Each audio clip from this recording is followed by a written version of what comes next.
massive, because our trade unions are the voices of working people, and when our trade unions win, all of us win. Now, we're living through the biggest fall in living standards on record, while energy companies and banks are making record profits. But I want you all to remember that it's your money, not theirs. And this mini budget that the Tories says they had to do to put money in people's pockets. But the only people that seem to be benefiting are Tory donors, hedge funds and city bankers. Almost every other person is worse off. The Chancellor today said he had to do something different. But did he really think that giving away 160 billion to his mates, his rich mates, was what we had to do? We were told that there was no money left, no money for free school meals, no money for pensions, no money for pay rises. But they had 160 billion somewhere to give away to their rich mates. What we cannot let them keep taking us for mugs. So we have to be brave and bold in our response. And we need to understand the scale of the tax. We need to demand policies that improve lives, not just tinker around the edges. Now, I know many of us were really pleased to hear policies at the Labour Party conference that sounded very socialist, but what we need to understand, they need to be socialist, not just sound.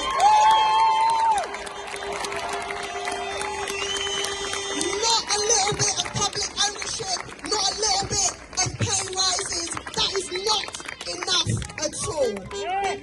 We need to stop a time where we just accept crumbs from all of the bosses' tables. When we go for what we deserve, we have to go for it all. And if the rate of inflation has increased, that is exactly where the pay rises should be.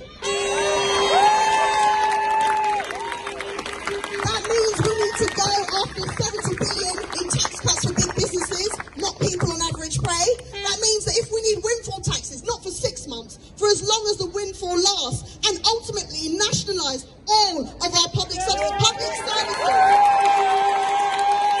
Rail, telecoms, energy, water, and above all, we need to make sure that they keep their grubby, profiteering hands off of our NHS.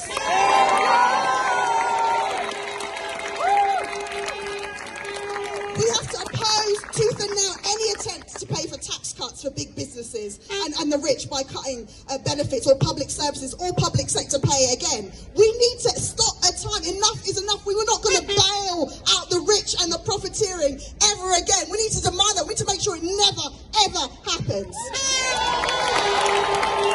And we have to remember that whenever things like this happen, they swing down to the lowest common denominator and they want to start talking about race and being racism and dividing and ruling us. We need to fight racism. An injury to one of us is an injury to all of us, and we must not let them.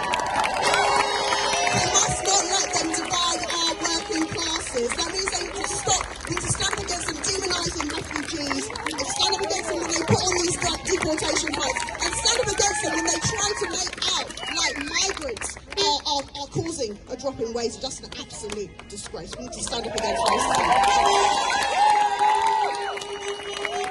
And you know what? We need to make sure there is unity in our Labour movement and unity in the Labour Party that I am a member of. We are fighting the Tories and the Tory policies. We need to kick all of them out. But in doing that, we need to make sure that we are not alienating our trade unions. I am a trade unionist. I am also a Labour Party MP. There is nothing that distinguishes those two as far as I'm concerned. So every single time you are on a picket line, I will stand with you, because that is exactly where a Labour MP should be. The trade unions starting the Labour Party, pushing forward disgraceful things like anti-trade union legislation, and we know that's what the Tories are coming for. And the Tories are doing that because they know the power that you have. They know the power that you have, and that's why they're coming up against you. And we in Parliament will stand up for you. But I have to say, lastly, just like Bob Crow said, you can only win if you fight, and you can't win if you give up. So they're going to be throwing absolutely everything against us, and we need to keep standing up for each other. Solidarity, comrades.